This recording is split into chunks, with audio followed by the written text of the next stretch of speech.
The delis are meant to be like a neutral place where they can evangelize. People are coming into them. They're never going to be like Jehovah's Witness and go like door to door. So the cafes are the perfect place because most of the time people are going to ask them like, "Hey, what is this place?" They strategically put themselves in college towns and they'll have this event called Nicodemus by Night. Their cafes are often open 24 hours a day. And so they were like, oh, college students, they're up late at night studying. College students are often searching and looking for a purpose and are, might be feel kind of, like they don't know what they want to do with their lives. So it's like the perfect time of life to really like seek people out. We came from out here. I knew there were good people, but it's just you get in this place where you feel like you're the chosen, you're the elite. We were told that all the time. Out of the billions of people on the earth, God has hand selected you. Like, you are so special. Good way to describe it. It's a prison of specialness. You just feel so special. It was so scary. It was like, what are we doing? And the fear of the 12 tribes doctrine was still really at work in me. I still had the constant thought of, what if we did leave the truth? What if we did make the wrong decision and I just threw my children to the wolves? What if we're in a horrible accident tomorrow? And I know, like, if we'd never left the community, this wouldn't have happened. So I had so much fear in me still. Mine is the only voice. Wow. What have I been doing? Lay down my autonomy. After that, it got very dark very quickly.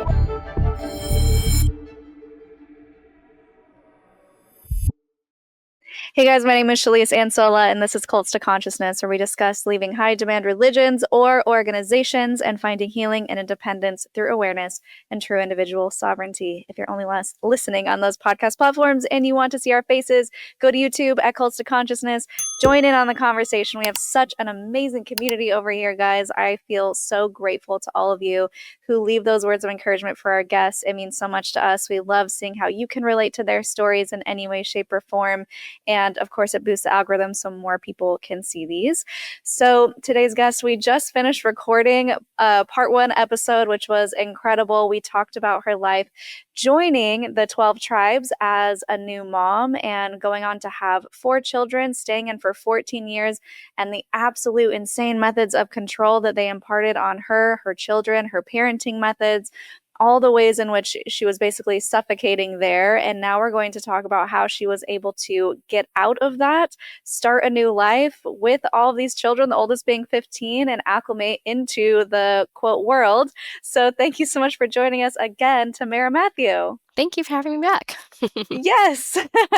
We were getting to an hour and a half, and I was like, I really don't want to rush through this. So we ended where you left, you packed up everything that you had, 4 a.m. You took the kids to your mom's house, who was not a member, and you were like, okay, how are we going to start in the world without any job history or tax?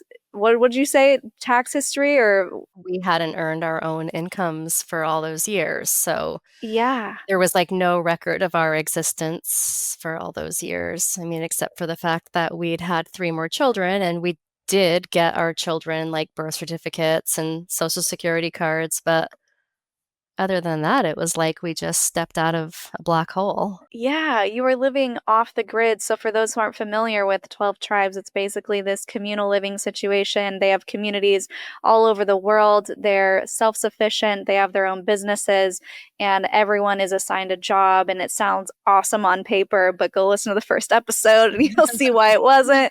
And it's also interesting that you had context for the outside world because you joined when you were in your early 20s. And so you knew what it was like being on the outside, but you hadn't really been in the outside for 14 years. And so trying to figure out, well, how do I exist in the world now, older with teenage children? How do I navigate public school system? So I'm sure all of these things are going through your mind. I first really want to know what it was like, though, that conversation that you had when you got to your mom's house and you kind of were just like, yeah, we're done. What was her reaction to everything? I mean, I think she was glad that we weren't there But at the same time, her own mother still lived there. That's right. Yeah. So my grandmother was still there. And for my mom, I mean, she visited us like every other weekend. She would drive the 3 hours down to Cambridge. Wow. So we saw her all the time, but she saw us and my children, you know, at the 12 tribes where there was a lot of, there were high standards for behavior and things like that. She was used to my children in that strict, controlling context. For us to suddenly move in, all that control was suddenly relinquished. My children had some, they went through some things. They were not always the sweet, compliant little children that I think she had been used to. My mother has an autoimmune disease, and she was on a really pretty high doses of steroids at that time too, that I think made managing stress and change very challenging for her. After a couple weeks, it was apparent that it was not going well having our whole family living at her house. We ended up being at a friend's camper for like 5 days, like all of us in like a little camper. For 5 days, we rented like a, spot for a tent, and we set up a tent or 2 tents. We bought one of those just, tents you can put up to just have like, your fire pit underneath it and food, whatever. And we lived in this campground for 3 weeks. Wow. And during that time is when my 2 younger ones, we decided to start them in school, because every day was just every day was the unknown. And it really dawned on me during that time how easy it is for people to go in and out of the community. Like over the years, especially this was true of mostly single men, but I'd see people like leave the community and then a few months later they're back. And then after a while they leave the community again. And then a few months later they're back. And I'd always be like, how do people ping pong like that? I didn't really understand it. But in the face of uncertainty like that, where uh, I just did not know from day to day, what we were going to be doing, what the future held. In the face of that, the familiarity, even though it was controlling and I knew that I wasn't happy there, but it's like the familiarity had a pull on me at Mhm. certain times. And leaving my mom's house and going to live in my friend's camper in her yard was one of those times. And I even said to my husband that night, you know, if we drove back to Cambridge tomorrow, Emmett could be like mowing the lawn and Mayshar could be in the barn milking goats tomorrow evening. And we would have that stability because we had no stability. Yeah. It was so scary. It was like, what are we doing? And the fear of the 12 tribes doctrine was still really at work in me. I still had the constant thought of, what if we did leave the truth? What if we did make the wrong decision and I just threw my children to the wolves? What if we're in a horrible accident tomorrow?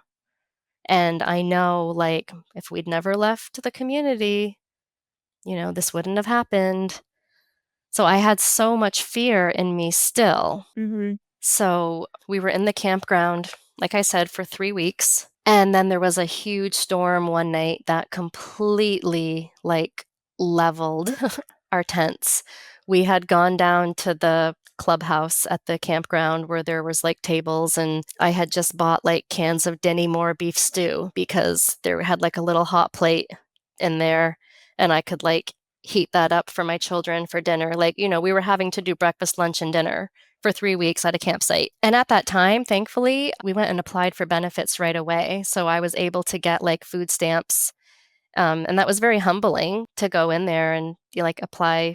We were like, my husband's like college, we were both college educated. We weren't, it was just very humbling. Walking in there was hard, but I was so thankful when I got that card and I could like go into a store and like get food for my family. I just remember being so thankful that I could do that. So we made dinner, ate, and then we could tell the storm was getting worse and worse. And we went up at one point, to check on things, and like our tents had like collapsed and things were blowing everywhere.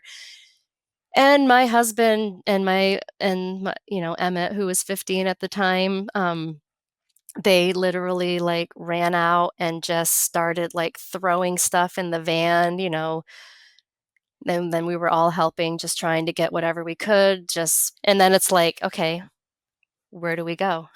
Yeah. Like, again. So I called another one of my friends. I mean, this is part, we came back to the area that I grew up in, and just thankfully, like, my childhood best friends were still in the area, and I'd kept in touch with them all through my years in the 12 tribes. So of course, I had told them, when we left and everything. So called another friend who was like, "Okay, come over here. We're gonna get set up for you guys." It was my friend Tiffany. They had two little boys, just a small, like, three-bedroom house, where they had a room and each of their boys had a room. Well, they, like, moved their boys out of their two rooms into their bedroom and made up the two boys' rooms for our family of 6. Mm. And we were there, I think we were there for 4 days, maybe? And for us, coming from communal living, it's like, for my children, that was normal. That was normal. Mhm. You're just, like, in a house with another family. Like, my kids were Yeah. at home, like, pretty quick. And it was so fun for them because, my friends' boys had, like, costumes and toys and games, Toys. and They could there were play. there were TV, and I just Yeah. remember, like, all their Halloween costumes coming out, and, like, my children were having the time of their lives. Like, we probably could have lived there forever, and my children would have been, like, really happy, but my husband and I knew, like, this has to come to an end. We are really imposing on these wonderful people, and we've gotta find our own place. So, and he'd been constantly, like, trying to find rentals in the area. And then, one day, I'll never forget it because, my daughter had started public school. She went into 4th grade, and, she met a friend, and she got invited to a birthday party, and we didn't even do birthday parties in the community. So she was 9 years Right. old, 4th grade, never in her life. Well, for one, she'd never gone to a birthday party, but 2, I had never, in any of my children's lives, ever dropped them off at someone's house that I didn't know. Of course, I wanted her, like, I wanted them to acclimate and have normal experiences, but I was, like, panicking. Yeah. I didn't know what to get. I didn't know what to get, like, what do you buy a child for the birthday present? I didn't even know what to get, so my friend's husband took Dara to Walmart, and, like, he helped her pick out a gift, and, I just did not know what I was doing. I didn't know which end was up.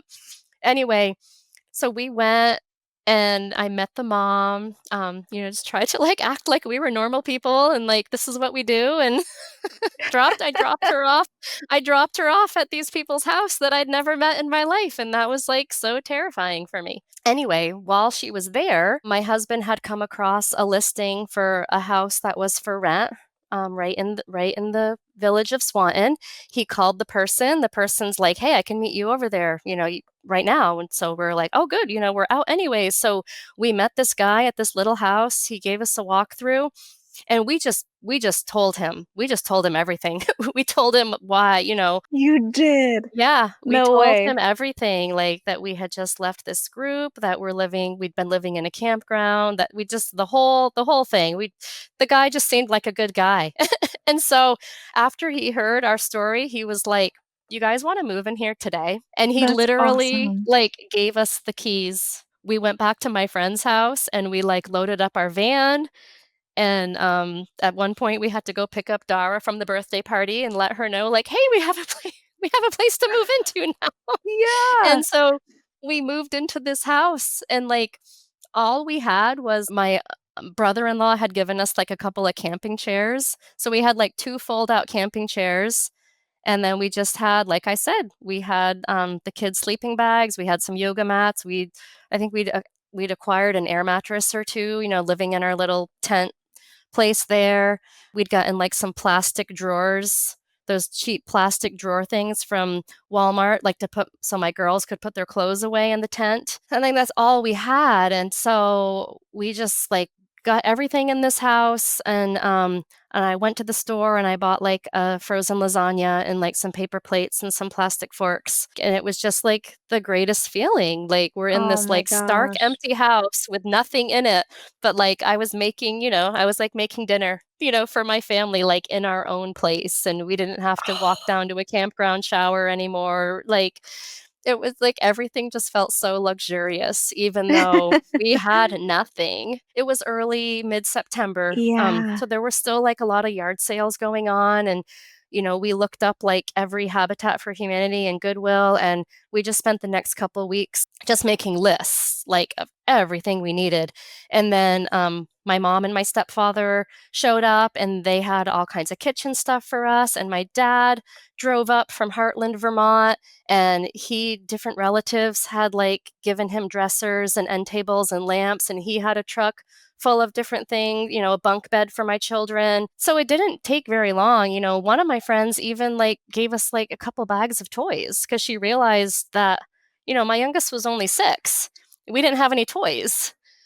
And so she went through her kids' toys and came over with a couple of bags. And, it was within, maybe like three or so weeks that we had like outfitted, like everybody had everything they needed. We had couches, we had chairs, we had a dining room table, with like piece by piece, we like assembled. Everybody had a bed and a mattress and a comforter and a pillow, like, everybody had Yeah. everything. The 2 younger ones were going to school. My 2 older ones were terrified to go to school. So I decided to homeschool them. So, I found a program that I liked, ordered all their curriculum.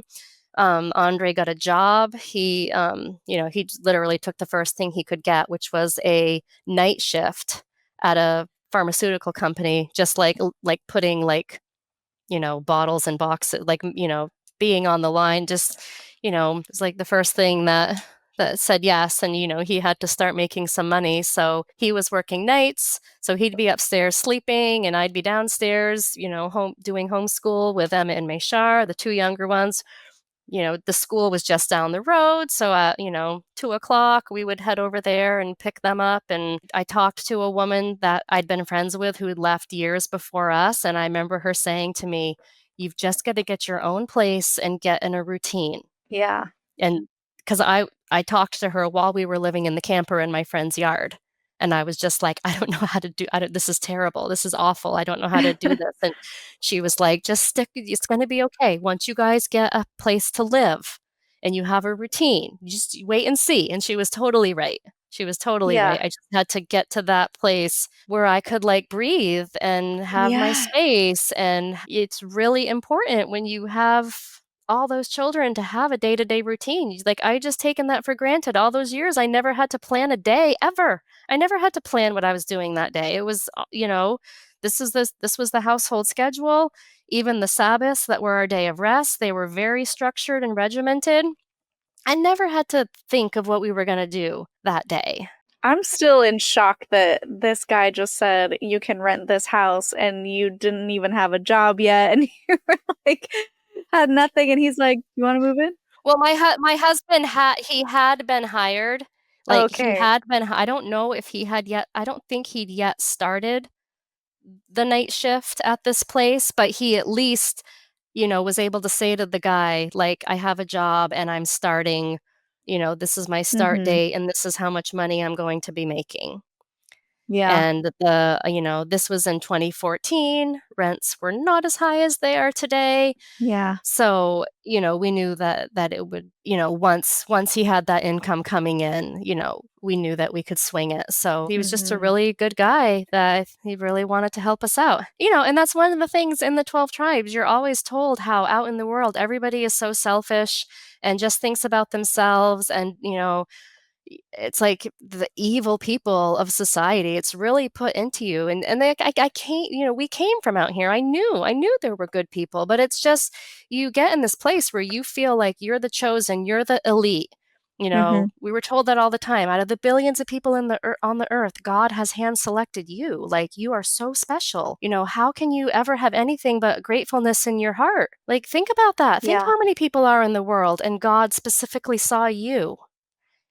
And so I did one podcast with people, and the woman's she had also come from a cult, and she said it's a prison of specialness. Like, I've never Yeah. forgotten that. It's such a good way to describe it. It's a prison of specialness. You just feel so special. And Yep. coming out, you kind of have to lose that. Like, okay, I'm not an elite person. I'm not a holy person. I'm not a chosen person. I am just a normal person, no better than anybody else. Like, it's kind of humbling, you Yeah. gotta like see yourself in a totally different way. Yep, I had the same thing growing up Mormon. It was how lucky am I to be born into the one true religion on this planet? Wow, I'm so lucky. And if I leave, I'm disgracing all my ancestors, the pioneer ancestors that died crossing the plains to settle Utah and have freedom of blah, blah, blah, blah, blah, persecution, whatever. And so, yeah, it creates a superiority complex where you're like, Mhm. I'm great and you're not, but let me help you out of pity, you know? So Right. it's tricky to move out of that mindset and to realize, oh, not only am I not special, I have no answers. I don't know Exactly. anything anymore because Yeah. my entire reality has just been shattered and I don't know what's real and what's not and what I should hold on Right. to and what I should get rid of. It's a lot. Right. So meeting people like him that were just so good, it really helps to shatter that image. Like, there are really good people out here. My children saw that. They saw my friends who were opening up their camper, opening up their house. They started seeing that. The teachers at my kids' school, who I don't know what they thought. I come in there crying. Like, I remember them saying, "Oh, it's fine. Children transfer from homeschool all the time." And I'm like, "No, you don't understand. We're not just transferring from homeschool," and, like, tried to explain a little of the community, Yeah. and they were so wonderful. The teachers at that school at that time were amazing and helping me feel okay and making sure, that the children were gonna, not feel ostracized in any way, 'cause I had to explain to them, like, they don't know who Mickey Mouse is. They don't know who Michael Mhm. Jackson is. They don't know any references to popular culture, because when we walked in to see the first grade classroom, there was something about Shrek. Shrek was written on the board, circled, and then there were all these points coming off it. I knew enough that I knew, like, Shrek was like a movie, because I was out shopping in the community. Like, I would see magazines and I would see different things. But I really couldn't have told you what Shrek was. I've still never seen Shrek to this day. Oh, you got to. So I It's a think good what one. the things were like attributes of Shrek, maybe, like, of his Uh-huh. characteristic. I don't know. But I said to the teacher, I was like, "Arik is gonna have no idea what that is. He would be he's never seen that, he doesn't know about that." She was like, "I'm so glad you told me. I'll make sure that, that the things that I do are inclusive," and, like, just so wonderful. Yeah, and I think it's important context for people to understand that in the 12 tribes, kids were being taught by 15, 16-year-old kids only up until, was it 7th grade that they would stop? Yeah, they were only taught by the teenagers, usually in, like, 1st grade level. I mean, Mhm. the teenagers weren't gonna be teaching, like, 11-year-olds or 12-year-olds, but Okay. yeah, we didn't say grades, we used the letters of the Hebrew alphabet. So Aleph was 1st grade, Bet was 2nd grade, Gimel was 3rd grade, Dalet was 4th grade, so on. So when Okay. they went into Aleph, 1st grade, that was another milestone. We had all these milestones for our children, so, like, dedication at either, 40 or 80 days, depending on if it was a boy or girls. Milestone 1. Milestone 2 was standing in the menha as a priest. Age 3, they were supposed to be able to stand in the menha and pay attention and take their duty as a priest by their parents' side. Age 3. Age 4 was pitch class. They were inaugurated into pitch class where they would learn how to sing, because singing was very important. And we sang all the time. We wanted our children to be able to do offerings for people. And so they had singing class at age 4. And then the next milestone was when they went into training. 1st grade, that was like a big ordeal. Then bar or bat mitzvah was the next milestone. And then there was supposed to be a year in training. So after a child has had their bar or bat mitzvah, they say 12, 13, but most 12 and 13-year-olds were not having their bar or bat mitzvah. It was probably more common, like 14, 15 maybe. But then they were supposed to have a year where they taught training. And it was, typically the girls that would do that. And then the next milestone after the year in training, it was either marriage or what they called a parpar celebration at the age of 20. Parpar is the Hebrew word for butterfly. So at the age of 20, if your child wasn't married, then they officially came out from under the authority of their parents and went on to serve the body in whatever capacity they were being called to. And they would then be under authority if they moved to a different community, then they were under the authority of whoever was covering them in that community. A lot of people that grow up there get married before they're 20. So if they're 18 and they're married, then of course at that point they're out from under their parents' covering. Yeah, that's a lot. There are a lot of different milestones there. So one thing you mentioned in your book was academically they were pretty advanced for going into public school, but it was socially that was the tricky part. So what are some of the biggest challenges that you remember with your kids, as much as you think they would be comfortable with you sharing? Literally just being able to be around their peers and not have an adult right there monitoring every moment. They'd never experienced that. So like out at the playground at recess, yeah, there's adults out there, but the kids are all just running around, and there might be a group on the soccer field, and there might be a group on the swings, and they're kind of like having their own individual, you know what I mean? The recess monitors aren't hearing every single conversation and directing, you go do this, and you go play here, and you go, and that's more what they were used to.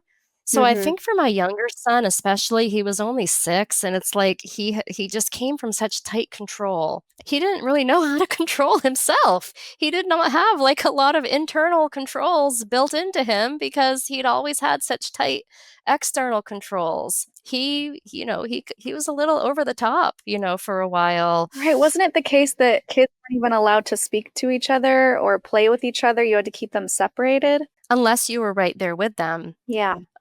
We would watch other people's children and my children, and they'd all be doing something together, some art at the table or some blocks on the floor or whatever, but I would be right there, like monitoring everything. Same with the teenagers. Teenagers were not allowed to ever have time alone or to have like a private conversation with another teenager. That was not allowed. Whoa. So what happened, my children told me this after we left, like kids are going to find a way to connect. It's human Yeah. nature. We were like denying them like part of their human experience. So what they did to communicate, the people can look up the Common Sense Farm in Cambridge, New York, and you'll see pictures of an enormous yellow mansion. And that's the house that we lived in, a huge mansion, 14 bedrooms, like big place, an attic, a second floor, first floor, full basement, lots of little nooks and crannies in that house. Were they hiding notes? Yes, and Yes. they found places in the house, that they knew were going to be overlooked. And then they developed a language, okay? So I don't even know like how they did this. They developed like I think they had like a meow, like a cat noise or another word, and that they could quickly say to each other in passing, that an adult wasn't gonna like think anything of, and that would let them know like, hey, go look behind the washer machine in the laundry room. And like they knew where to go to find their notes. And that's how they had this whole like what we would call an underground, and if that had ever been caught on to, they all would have been in such deep trouble. And then my older daughter, she was very in line. So on the outside, she was very compliant and very sweet and didn't get in trouble and didn't draw attention to herself. And um, but they used the boys kind of used her a little bit to pass on messages and things like that because we weren't, if we saw her heading down to the laundry room with a laundry basket under her arm, nobody's going to suspect her. She's going to like, you know, pass on some note or whatever. So yeah, they told me these things afterwards and I laugh, but I'm like, we drove them to that and, pretty creative of them. Mm-hmm. That's Like awesome. that's what they had to go to those lengths, just to like talk to a friend or something. Yeah. Oh my gosh, I would love to talk to your daughter. I don't know if she's ever been public, but if she ever chooses to, I would love to talk to her about her experience. That would be so interesting. Yeah, just learning how to be social, learning how to be confident in yourself, learning how to make your own decisions, I imagine would be so hard. We talked about in the first Yep. episode how kids were not allowed to ask for food, they were not allowed to say what they wanted to do, they were not allowed to even have decisions of their own, make decisions of their own, make choices of their own. Mhm. And so now they're just given this world. You had Mhm. briefly mentioned that it was a big pendulum swing of now that there's no control, there's no rods, there's no any of that. They're probably just like all over the place, gone wild, right? Mhm. Because now they have this freedom. Is that basically what happened? Yeah, and I had no idea how to, like, rule over anybody. Like, all I'd had before was, like, spanking, and so because they were used to that, like, such an extreme, it's like I would try a timeout with my six-year-old, and he'd just, like, laugh at me and, like, get up and run away, and, like, I didn't know. I'm like, how do I do this where I'm not spanking them all the time? I was at such a loss. I felt like a brand new parent. All of a sudden, I was a Mm. brand new parent, and I had children of all those ages. And there was a basement in the house that we rented, and there was like this weird, creepy room. Like, it almost looked like it had been a cell at one point. Like, there was like a bench, and was really weird. But anyways, I would go down and I would just sit on that bench, like in this crazy dungeony looking room, and I would just cry because I, like, didn't think Oh. anybody was gonna come down there and find me. I was just so, yeah, just not knowing how was I gonna, like, keep my children from just, becoming completely addicted to, video games and, like, my teenagers with their cell phone. So, we joined the community in the year 2000, and we left in 2014. That was a huge cultural shift. Yeah. Massive cultural shift that, maybe wasn't so strikingly apparent when you were out here for that whole time.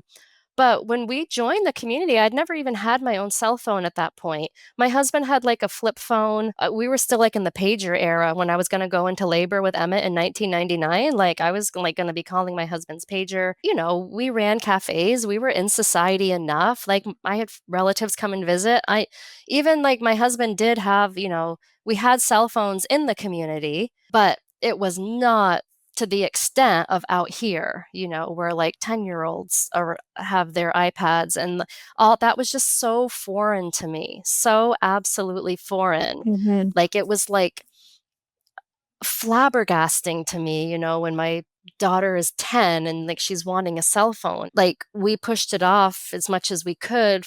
For the younger ones, we did let our 13 and 15-year-old get phones, but that was just such a weird culture shock for me to realize, like, of how how much society had changed in that regard Yeah. when we left. Did it feel weird putting on jeans again? Putting on those worldly clothes after for those who missed the first episode, big baggy harem pants and tunics that cover your butt, and now you can get back Mhm. into regular clothes. Yeah, it was weird, and, like, one of the first things that my girls asked about, we went shopping in Walmart, and they asked, like, "Can we get a pair of jeans?" Like, they were so excited, and they picked out these, like, boot cut, like, flare jeans, and they had, like, embroidered butterflies, like, on the back pocket, and they each got the same pair, and, oh, yeah, they were just thrilled that they could wear jeans. I went to a thrift store, and I did get myself, some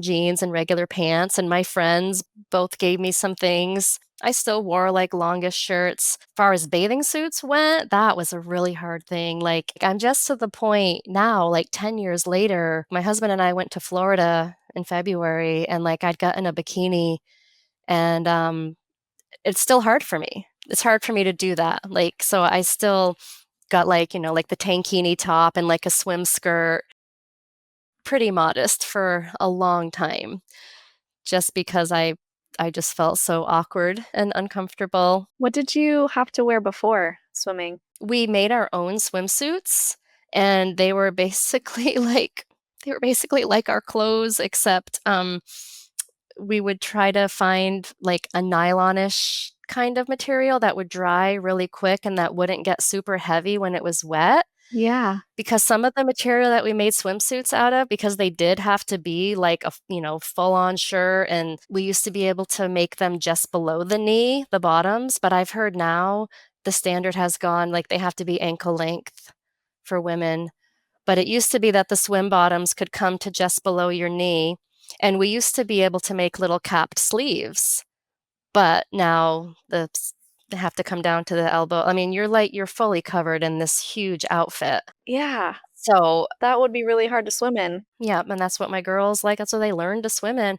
Like, for little girls, we'd go to thrift stores and find things that we could turn into other things. So if I found, like, a woman's, XXL pair of wind pants, then I could take those 2 legs, and I could, like, cut off the waist and cut off the bottoms and put in a new crotch and sew it down in a new waist, and I'd have, like, a smaller pair of swim pants, like, for one of my daughters. So it was a lot of sewing. We were constantly having to sew, especially for our daughters. I don't sew very much anymore. Yeah, you probably hate it, right? Yeah. Yeah. So, yeah, when you go from that extreme modesty, it is very hard to, like, reveal your body. Even what I'm wearing right now, I mean, like, you would never be caught dead. Something this revealing, in the 12 tribes. So was there or has there been any blowback from leaving? Did you get cut off? Were you allowed to go back and visit friends? What was that like? We weren't banned from contact, as some people are, because of the fact that my in-laws and my grandmother still lived there after we left. My in-laws really were dissuaded against being around us. They ended up leaving basically because my daughter, my younger daughter, really wanted to go visit them. She really missed them. Like, my children had grown up with them their whole lives, basically. They moved in when Mayshar was 4. My daughter, my next daughter, Dara, was, like, born in their bedroom. They were just around all the time. My daughter asked if she could go visit during school vacation, and I was fine with it. I'm like, "Yeah, of course." Like, I was gonna, like, sew her pants. I was like, "Oh, I still have some fabric, like, I could make you some pants." Like, I wasn't gonna send her to the community wearing jeans. I wouldn't have been, that insensitive, and she would have known to not go there and just start talking all about her favorite movies and singers and stuff like that. She missed her friends there and her grandparents. She just wanted to, like, she was practicing dances in our kitchen because Friday night was like a celebration, and we would do dances, and she wanted to know if she was gonna remember them. Like, she was just really excited to go back. This was like her childhood home. It was like she'd lived there from the time she was born until we left. I remember asking my mother-in-law, like, "Hey, can Dara come visit you? She wants to come for a few days. We're totally supportive of it, blah, blah, blah." And we kept waiting and waiting and waiting, and every day Dara come home from school, like, "Did you hear? Did they tell you?" And finally, one day, they called us, and they of course, there had to be counsel about it. They were brought into a meeting, and they were told no, that Darika could not come and visit. It was judged that they hadn't really given up their sovereignty, because they both got Social Security checks, and they'd never sold their house that they moved out of. They rented it to their son, so they had his rent money, and they had his other people that lived there. Sometimes they had rent money, and they always kind of had, like, their own money, and nobody had ever seemed to have too much of a problem with that in the past. Like, my father-in-law was generous, and he was always buying things for people and offering to do this, and, like, the Cambridge was able to buy a building for their cafe and, like, open their cafe because of his pension. Like, he, like, handed over his pension money to them, but Wow. they hadn't given 100%. They had not surrendered 100%.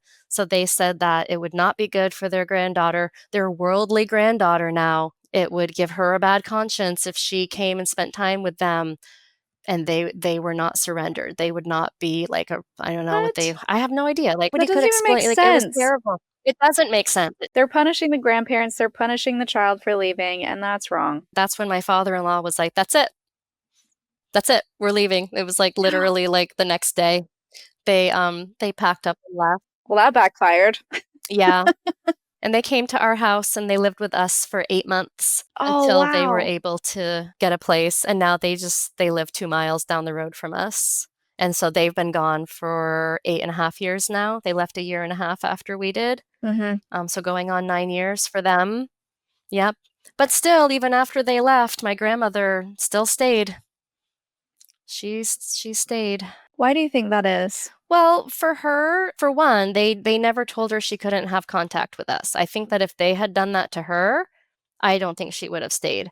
But they always allowed us to visit, which was very weird, but we would go down and we would visit her, and they always allowed her to come up and spend a few days with my family. We'd like set her up a room downstairs and she would stay with us. So I think because that continued on, and it was a pretty good situation for her there.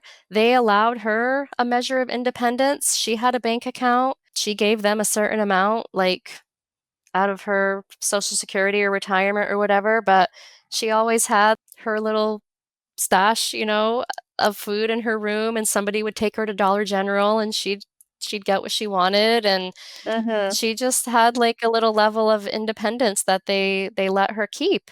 And as she got older, she just did what she could do. She loved helping. She was always around to rock somebody's baby. She was like the household nanny. So she got to rock a lot of babies. She got to rest when she needed to. If she was up to it, she would set the dining room up for dinner or run a vacuum over the rugs in the living room. Like she just kind of like did her thing here and there. They sent her to Florida for the winters because we had, some communities in Florida, and winters were getting really hard for her in Cambridge. So for her last maybe 5 or so years, she would come back up to Cambridge from the summertime, and then around November or so, they would send her down to the community in Fort Myers, and she would be there until spring, and then they'd fly her back up. And, like for her, it was a good scenario. I mean, Yeah. where would she have been? She could have been like in a retirement home, Yeah. and my family was happy with the care that she got there. So, yeah, she stayed. So do you think it's fair to say that the 12 tribes as a whole is high demand for most, but definitely more lenient depending on the hierarchy of where you stand? Yeah, definitely, because she joined as a 72-year-old woman.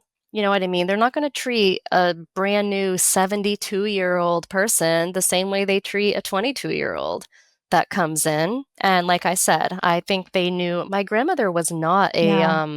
like a pushover kind of person by any means. She always spoke her mind and said what she thought. And I really believe that if they had laid down the law and said, we're no longer going to allow you to go out and see Tamara and her family, I Yeah. don't think she would have stayed.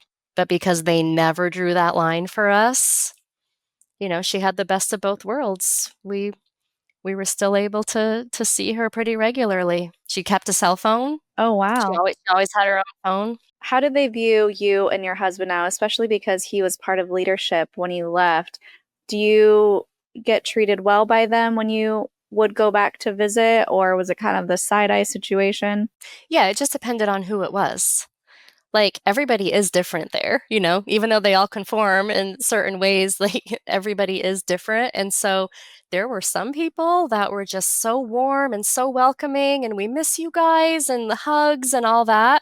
And then there were definitely other people where you felt the cold shoulder. They were making it very clear that they were not comfortable in your presence. So Yeah. that just totally depended on the person. Okay. But I mean, as a whole, like I bet there were social meetings that happened, when we were coming. I bet they talked about it a lot, like how to treat us and things like that. I'm sure those kind of things happened. Mm-hmm. Because they're not supposed to be over familiar and social, like with followaways, you're not supposed to have this casual, like, haha, I remember this. And like people that left were supposed to feel the sting of discipline. Like you were the one that decided Mm-hmm. to be a traitor and to remove yourself and, to become an enemy. And so people that did treat us with a little bit of disdain, like they were probably being more obedient than those that like saw me and gave me a big hug. For sure. So I definitely want to talk more about how you have evolved since then. But first, because we didn't get to it in the last episode, I have to hear more about the Yellow Deli and how that operates, and if you feel like people should go and support. So the one I went to, I think it was in Oceanside or somewhere near San Diego. I happened upon it. It was some of the best food I ever had. It felt like a tree house. It was so interesting. And then obviously the people are wearing that unique clothing like you had Yep. mentioned. And I'm like, this is definitely odd, but the food's great. I don't know how I feel about this. Like, is it a weird situation? Is it not? Should I support it? Should I not? Yep. So how do those work and what are your thoughts around that? So the delis are meant to be like a neutral place where they can evangelize. People are coming into them. They're never going to be like Jehovah's Witness and go like door to door, just kind of be odious like that. So the cafes are like the perfect place because most of the time people are going to ask them like, "Hey, what is this place? Yeah. What are you guys all about?" They Yeah. wanted their evangelism to be like organic like that. And they wanted to draw people. Like, would they bring their buses out on tours and ever they're dancing in a field and the music's playing? Of course it draws a crowd and people start asking, "Who are you?" And so it's kind of like that in their cafes. It gave them, like a place for evangelism that was going to draw people to. And then if you go in there and you eat and you don't ask them a question, that's fine too. But they strategically put themselves in college towns, and they'll have this event called Nicodemus by Night. Their cafes are often open 24 hours a day, and so they were like, oh, college students, they're up late at night studying.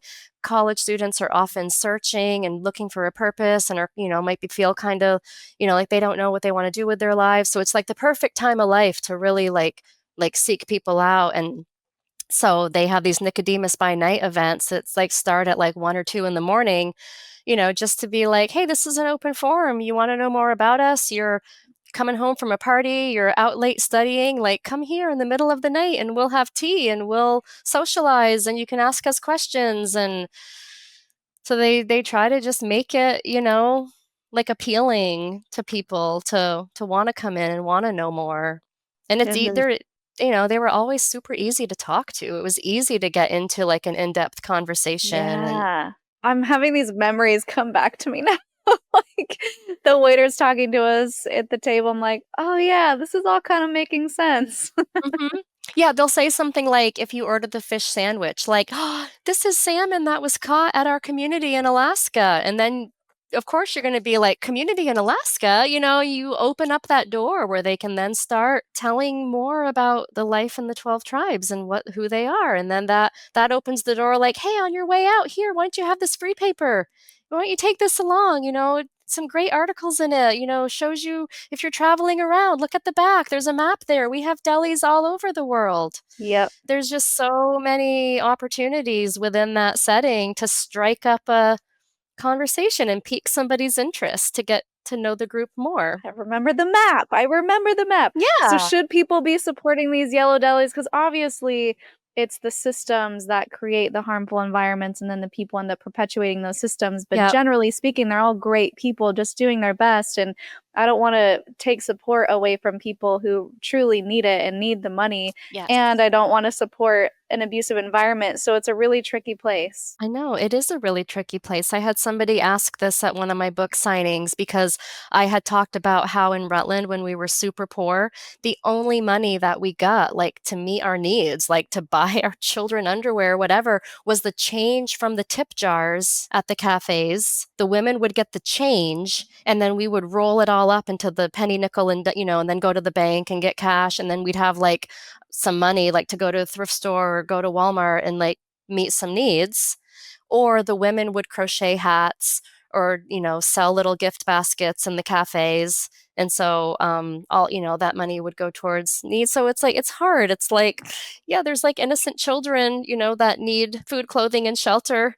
And that's part of what these industries are doing is supporting the families, giving them a way to live. So Mm-hmm. it is a really hard question. I mean, my family's gone to delis. I haven't gone into any since I wrote my book, but for a few years we would go to the Cape every year to visit so my husband's relatives that lived there at the time, his cousin, like they've left also, and they were living on the Cape area, so we would like go down and visit them.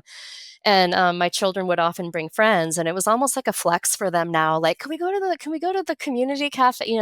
The cafe, like they wanted to show their friends, like, I was born in this group. They look at it like that. So I've eaten at the delis, like mostly in Hyannis and Plymouth, but I've gone to the one in Rutland. I haven't been to the new one in Island Pond, but my daughter, May, my older daughter, took her boyfriend.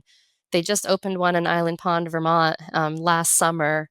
They had gone hiking and they were driving through and they saw the deli was open, and so she went in, and she was warmly received by people. They didn't recognize her at first. She was a 13-year-old girl, and now, she was, 10 years later. But once people realized who she was, then people were really warm and receptive to her. I don't know, now that I've written my book, I don't Mm, know. I could see myself getting a much more reserved reaction from them yeah. up until that point. Like I said, same with walking into the cafes. It just depended on who was there at the time. Some people saw our family and were just so happy to see us, and other people were very businesslike, like, hey, you all want to sit inside or outside? Like, no warmth, no nothing. Just, it's been long enough now that the last time that we went to the Yellow Deli in Plymouth, Massachusetts, the person seating us did not know who any of us were, had no idea who we were. So, he's talking to us like, we're just people off the street, and, asking us, different questions. And we're just like playing along, just like, yeah. And we were just laughing after he left. My husband's like, he has no idea how hard I worked on this floor, like we were like a part of it's just different now because there are like a lot of new people there that, yeah, I can walk into a community cafe and nobody knows who I am. So, Yeah, well, something that you said I just wanted to highlight. So it seems like the best way to support the women and children would be to buy the little trinkets at the store, not necessarily eating there. Does that make sense? Because the food or the money from eating there goes to something else. well, it could. I mean, this was Rutland. We were only getting the tips from the change jar because the community was so poor. Other places might get all the tips go to needs, or other places might just have like, hey, there's a certain number, you get this much a week per needs. And I don't know where if it comes from the deli or it comes from this other industry. But yeah, I mean, if you see a rack of baby bonnets, or you see a rack of, crocheted mittens or hats or scarves, or you see some gift baskets of the soap and body care products, those are probably women, putting those things together and selling them at the cafe to go towards personal needs. Okay. Yeah, I think that's really helpful. And although the food itself is immaculate, it truly, I mean, Mhm. even in your book, you talk about how painstakingly perfect it had to be, even just within the community, not at the cafe. And so, I mean, is there anything that you want to talk about as far as the food goes? I feel like it was central to the organization. Well, the food at the cafe does not represent how we ate in the household by any means. Like, not even close. The cafe, I mean, that's like really rich. And it is like wholesome ingredients and made from scratch and, whatever. But like, we would never have eaten that like on a day-to-day basis. Our meals were a lot more simple. And the examples that I used of like things being really particular, I think I used like a carrot stick at one example. So we had Friday night meal was the Sabbath began on Friday when the sun went down, and the Sabbath is always a big celebration. Everybody wears their nicest clothes. There's a Friday night team that makes the meal, and the meal is like the most lavish meal that we eat all week. You might get like a big fish. Would eat mackerel. You get like this huge mackerel, and there was always a dessert. Sometimes there was even an hors d'oeuvre. It was just like the most lavish night of the week. So I lost my train of thought. Where was I going with this? What was your question? With the carrot sticks. Okay, the carrot stick. So anyway, so for that particular meal, we would always invite guests. We always hoped every week that there were going to be outside guests come to Friday night. And we wanted it to be really nice. So I was cutting, we're doing like a stir fry, and someone told me to cut matchstick carrots. I cut 2 gallons. Took me hours, with my little children, like these 2-gallon jars of carrot sticks. And yeah, someone took a look at them and like they were not matchstick carrots. They were way too big. Like I had to go through and I had to cut every one of them in half again because it had to be really nice. This was for Friday night meal. Mm-hmm. So that was a Friday night meal example. Day to day, it was not that like appearance wise, it was not that important. But some of our meals was just like rice and beans and a salad, like most of how we ate in the household was pretty simple compared to the Mm-hmm. richness of what you see in the cafes. Like we didn't eat a lot of meat, so we would never have had like a sandwich with like all that turkey on it. If we had anything with turkey in it, um, it was probably like mixed into like a big rice salad, and there might have been like some chopped up turkey like that was mixed into this whole big thing. Meat was usually stretched in something bigger rather than like Mm-hmm. each person gets like this hunk of meat, except for Friday night. That was the only time. So it's just another example of how in the cafe it's showing this glamorized view of what your life could be if you join, but it's not actually that when you get in there. It's not actually that food. No, no, no. If anybody thinks that, if anyone goes in the cafe and thinks they're going to eat like that if they join the community, like, no, no, no. You're wrong. If you work in the cafe, I'm sure, yeah, we got to like get something to eat while we were working there. But Yeah. Oh man. So how have you grown and what have you found is your passion, your joy since leaving? Because you still have these kids at home, you're trying to manage being a mother in this new world. Mhm. What did you end up leaning into? Well, it was really important that I finished my degree. I was going to school for nutrition and food science, and when I became pregnant with Emmett, I stopped going to school, and then we joined the community a year and a half later. So I still had my senior year to finish of college, so I was able to do that, and then I got a job at a mental health. It's called Northwestern Counseling and Support Services. And that's where I still work. Like I've been here almost 10 years now. Like now I'm a team Wow. leader. So I've just, done a lot of different jobs here at this agency and, worked my way up through different positions. And fitness is really important to me. So I took running back up, and then now I've done like a few half marathons with a friend of mine. I love going to the gym. Fitness has become like a big hobby of mine, and I just enjoy the little pleasures of life, like Yeah. scanning my radio stations in the car and reading a book that I want to read and leaving a mess when I don't feel like cleaning it up in the house. And, the things that I've been able to do, we really try, even though we were very poor, for a few years, we still tried like to take our family and do things that we weren't able to do with them. Like, we went up for a trip to Montreal for one of my children's birthdays and just took our girls to a Keith Urban concert in 2017. Just tried to be able to, give them experiences and do things that we were never allowed to do. Yeah, that's awesome. Are there any skills or things that you did when you were in the 12 tribes that you continue to do now? I still eat salad with chopsticks. What? How do Like you do I just that? it's so much easier for me. I like cannot eat a salad with a fork. Cannot do it. I have to have What? my chopstick. Yeah. Wait, were you always Um, eating with chopsticks in the 12 tribes? You didn't have forks? we had forks, but it was presented to us that we were like supposed to be reaching out to Yafith. Like Yafith was like Asian people. There was Ham, Shem, and Yafith. Ham was, Ham is black people, Shem is white people, Yafith is, Asian people.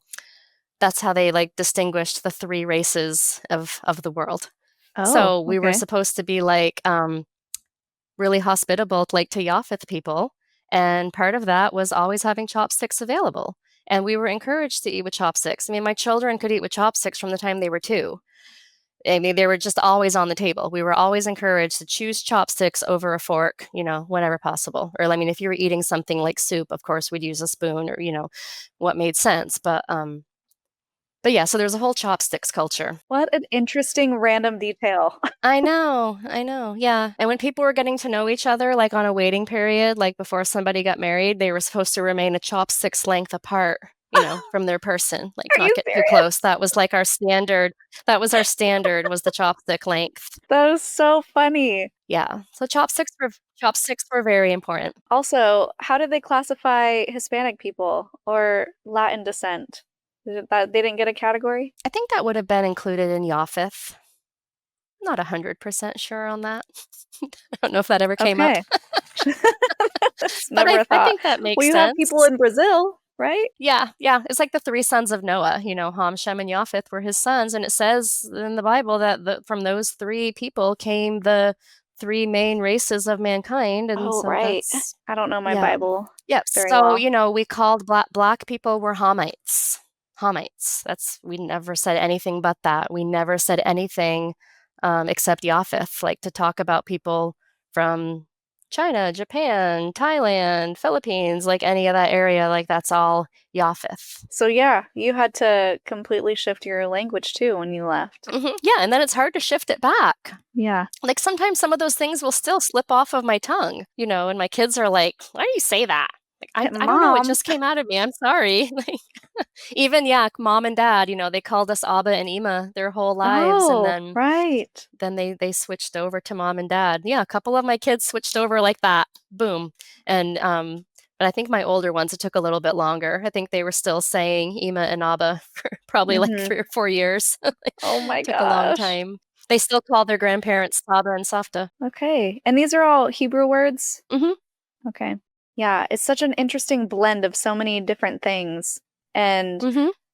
it's interesting how you just kind of have to go along with it when you're so enveloped in that type of community. I believed some very interesting things when I was Mormon. Yeah, I bet. To be I sucked. I bet. mean, I was reading your book and all of a sudden you're talking about, was it cloning yourself and being rulers of other planets? And I was like, what in the Mormonism is going on here? Because Oh. it just got super sci-fi all of a sudden. And I was like, wait a second. So, part of my like lawless reading after, when I finally started like giving in and reading some books there were, I don't know what type of Mormonism you were in, but I read like a firsthand account of a woman who left like the fundamentalist Uh-huh. Mormon groups, with like polygamy. And I mean, I was just fascinated by these books, and it so much of it just seemed so outrageous to me. But then there was way more of it that I was like, "Oh my God, this sounds just like us." Like there's Uh-huh. so many similarities in what they say to each other. I was just part of the mainstream Mormon church, so Yep, none of yep. the fundamentalist stuff, but enough to Mhm, where it does something to your brain. The same type of thing of mhm, when I left, I also thought, uh-oh, what if I just left the truth and now I'm screwed? Because it is mhm. better to, I always forget the exact quote, but it's better to have never known the gospel than to know and leave it behind. And I know that's not the right wording, Oh, yeah, but they made it so yeah, scary to leave. And you're just yeah. thinking, I probably had it right, and I was one of the lucky ones, and I just screwed it up, and I left it all behind, but, eventually that goes away. Right, exactly, but it takes a while. It was probably a couple of years that I grappled with all of that still. Yeah. So what is your top thing now that brings you joy and peace? What's your Well, favorite thing to I do? have 3 grandchildren now, so being able to interact with them in ways that I never could when my own children were little, it's just so much fun. Yeah. You weren't allowed to play with your kids in your book, and Right. when you wrote that, I thought, "What? You weren't even allowed to just play and be silly?" Yeah, so I can play hide and seek with my granddaughter, I can, like, be silly and, just things that I was never able to do with my own children. So, yeah, that brings me Yeah. a lot of joy. Oh, that's Mm. awesome. Well, this has been so great. Thank you for being willing Yes. to have such a long conversation. When Yes. when we got to the end of the first episode, I was like, "No, I want to keep going." So, yes, thank you for being here. Yeah, thank you for having me. This has been great. Yeah. So, I need your second Linda listen. I was so happy that you just Oh, yeah, prepared yeah, yeah. two, and now you can do Okay. both. Okay, yeah, so this other one was, for the listener. So, if any group or organization seems like utopia or too good to be true, then, beware because it probably is. And, like, look for any negative treatment, ostracizing, or threat of eternal damnation, if you ever decide to leave.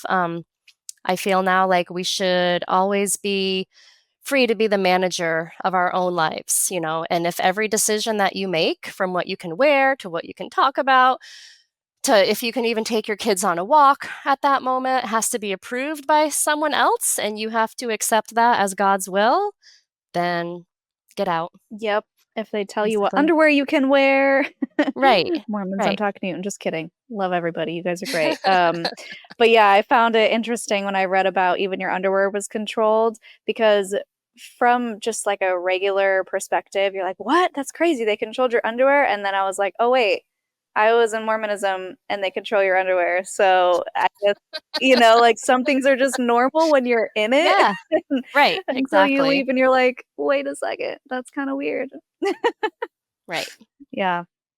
Great, Linda. Listen, I agree with all of that.